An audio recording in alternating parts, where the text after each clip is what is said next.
Welcome to the Sleepy Hub, a quiet corner of YouTube where gentle stories help you unwind. Whether you're here to rest, to drift off, or just to slow the pace of your day, you're in the right place. Take a moment to find stillness. Wherever you are, make yourself comfortable. Allow your body to soften. Your jaw, your shoulders, your hands. Let your breath become slow and steady, like gentle ripples across a quiet lake. With each exhale, picture the cares of the day floating further away, like leaves on a calm stream carried off into the dusk. Tonight, we'll take a quiet stroll, not through forests or along starlit hills, but through something more unusual and ancient. We're going to wander into the past, into the underground world of Rome, into one of the oldest pieces of infrastructure still in use today, the Cloaca Maxima, Rome's great sewer. It may sound strange at first, but the story of this stone-lined channel is a soft one. Hidden from the noise of battles and emperors, it's a tale of water and stone, of quiet labor, of deep, unseen currents flowing beneath the surface of a mighty city. So if you're ready, let's begin our slow walk into history, into the earth beneath Rome, into the cool, echoing calm of the Cloaca Maxima. Long before Rome was a city of marble statues, echoing forums, and imperial roads, it was a collection of muddy villages perched along the Tiber River. This was nearly 3,000 years ago. Picture the land then. Rolling green hills, clustered with wooden huts thatched with straw. Herds of sheep grazing in the valley. The river meandering gently, its water low and silty in the summer, swollen and swift in spring. These early Romans, tribes of Latins, Etruscans, and Sabines, built their homes on the dry slopes, avoiding the marshy land that lay between them. Down in the low-lying valley, there was a natural depression, often filled with stagnant water. It was known as the Velabrum, a kind of basin that collected rain, runoff, and waste. In the warmer months, it would fester, creating pools of standing water. And with it came mosquitoes, and unpleasant smells, and disease. Even the early Romans knew, for a city to grow, water must flow. And so, they began to dig. Not quickly, not all at once, but slowly, carefully. With the wisdom of farmers and craftsmen, they shaped channels to guide the water, lining them with stones, placing slabs atop them to contain the flow.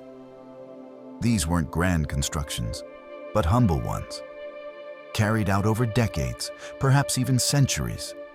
Over time, what began as a ditch became a conduit, and that conduit became the Cloaca Maxima, the Great Sewer. Despite its name, this wasn't just a sewer in the modern sense. It was also a drainage canal, a flood control system, and a watercourse for both storm runoff and excess from public fountains.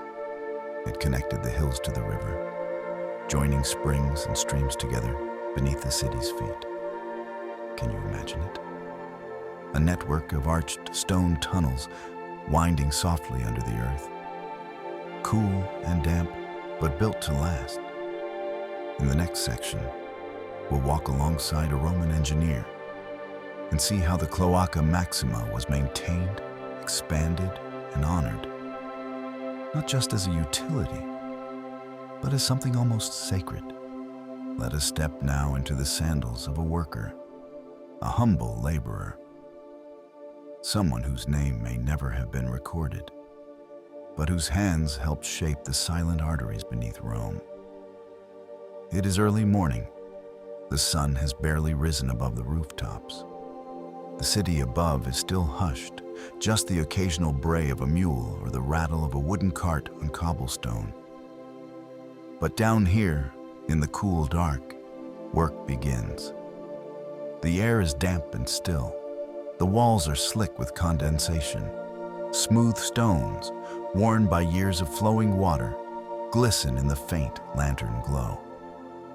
A Roman sewer cleaner, or Cloaca Maxima, carries a basket strapped to his back, a small oil lamp in one hand, and a hooked pole in the other. His task, to inspect the passages for blockages, dislodge debris, and ensure that water can move freely from the upper channels to the Tiber below. He walks slowly, his steps deliberate. Each footfall lands with a muted splash. Occasionally, he stops to crouch near a grate, reaching through to pull away twigs, broken pottery shards, or tangled roots. The smells vary. Some acrid, others earthy, but nothing unbearable. This is his world, a world of patient labor, below the feet of senators and slaves alike. This was not a dishonorable job. Quite the opposite. Romans respected utility. They admired systems that functioned. The Cloaca Maxima and those who tended it allowed the city to grow, to breathe, to live. Above, public fountains would gurgle pleasantly, fed by aqueducts, emptied by drains. Wealthy homes enjoyed private latrines connected to the system. Public bathhouses flushed their waste into these tunnels. And beneath it all, men like our worker ensured it continued. He pauses now at a junction, a rounded vault where several channels converge. Water moves steadily past his feet. He leans against the stone and listens to the quiet, to the pulse of Rome. A city flowing in all directions. To us today, the word sewer may seem crude, a place for refuse and rot.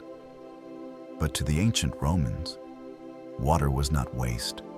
It was life, and the systems that guided it were more than infrastructure. They were a gift from the gods. The Cloaca Maxima, though practical, was once honored with ceremony. Its construction, attributed in legend to Tarquinius Priscus, the fifth king of Rome, was considered almost divine. After all, what could be more vital than the cleansing power of water?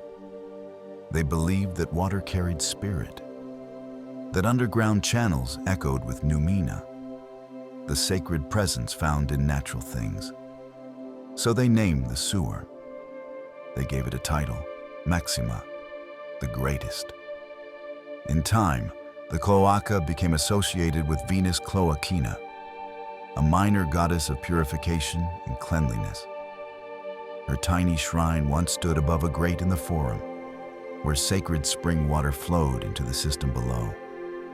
Offerings were made, flowers placed by drains, and when the waters overflowed, it was seen as a message.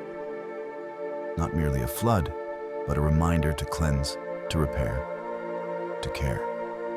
The tunnels were not hidden in shame. In fact, they were showcased. Parts of the Cloaca Maxima were left visible, arching proudly into the riverbank like triumphal monuments. Travelers marveled at them. Writers of the time, like Pliny the Elder, described the sewers with awe, not for their beauty, but for their endurance.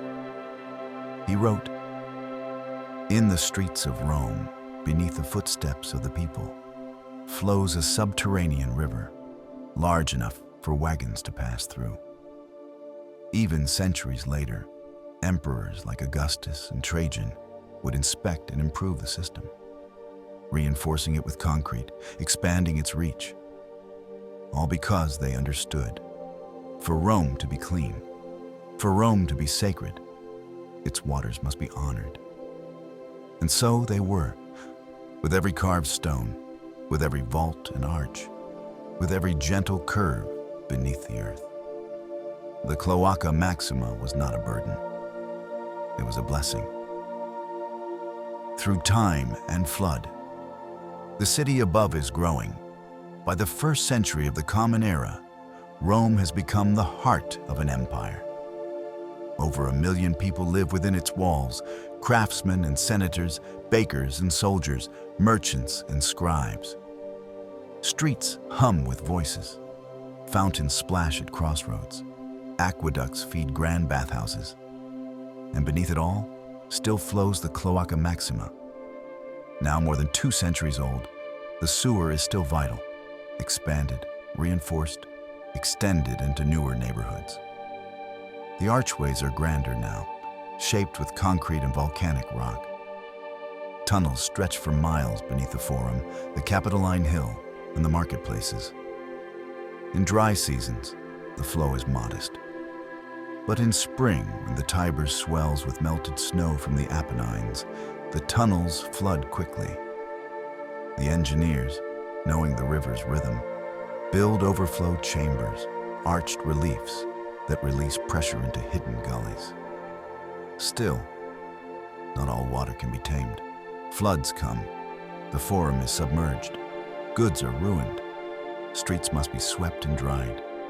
But again and again, the system is cleaned. Always repaired. Never abandoned. For the sewer is still the quiet servant of the empire. As the centuries pass, Rome begins to change. The empire fractures. Invaders come. The Visigoths in 410, then the Vandals. Later, the Ostrogoths. Aqueducts are broken. Bathhouses crumble. The city shrinks. Much of the ancient infrastructure falls into disrepair. But the Cloaca Maxima endures. Why? Because water always moves downward. Rain still falls. Hills still drain. Even as the city's glory fades, water finds its path. It winds through the old tunnels, slowly, patiently, just as it did before. And sometimes, a curious monk or pilgrim stumbles upon the vaulted passageway, peers down, and wonders at the skill of the ancients, even when forgotten. The cloaca continues, a river beneath ruins. It is now the 21st century. Rome is alive again, crowded, noisy, glowing with lamplight and scooter horns. But under the cobblestone alleys and cafes, deep below the stone piazzas, the Cloaca Maxima still flows. Some of its passages are sealed, buried beneath layers of buildings, cut off by construction. Others have been incorporated into the modern sewer grid. But a few sections remain open. You can still visit them.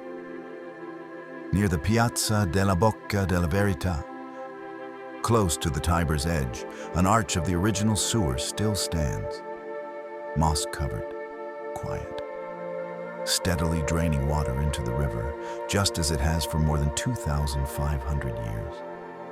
Tour guides may pass by without stopping. Tourists rarely notice, but if you listen closely, you can still hear the soft burble of water within.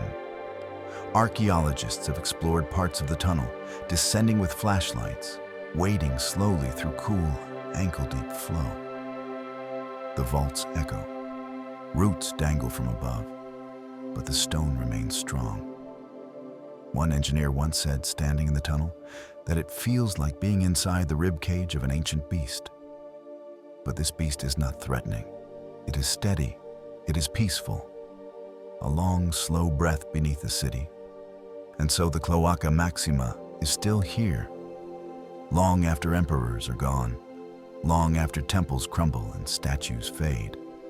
Still carrying water, still listening, still flowing, just beneath the surface.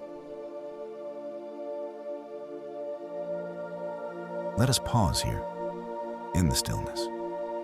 Close your eyes, and imagine the water running through the Cloaca Maxima, not just as water, but as memory. For more than 2,000 years, this system has quietly recorded the rhythm of the city. It knows the weight of Roman sandals and the hush of monks. It remembers the joy of spring fountains and the murmur of merchants closing shop under a setting sun. It holds the echo of marble footsteps and the faint scent of olives and herbs washed away from open markets. No moment is too small for the water to carry, and no structure is too humble to hold meaning. The Cloaca Maxima teaches us that the most enduring things are often unseen. Not statues, not palaces, but systems that serve, tunnels that flow, the quiet labor of hands now long gone. And just as a stream flows past a pebble without pause, so too does history pass beneath us. Not loudly, not suddenly, but in slow, steady currents, the kind we almost miss unless we listen. We've wandered far tonight, from muddy marshlands to the grand arches of empire, through tunnels of mossy stone and modern echoes. The Cloaca Maxima has flowed beside us the entire time. And now, like the water reaching the Tiber, it's time for us to rise gently, back toward the surface, back to the quiet of the present moment, to the breath in your body, to the weight of the blanket around your shoulders. As you rest now, know this: there is strength in stillness, there is beauty in the unseen, and there is peace in knowing that beneath all things, something ancient and gentle continues on. So, let the world below fade for now. Let the water carry your thoughts downstream, and if sleep should find you, let it come softly, like rain through old stone, like time flowing unseen. Good night.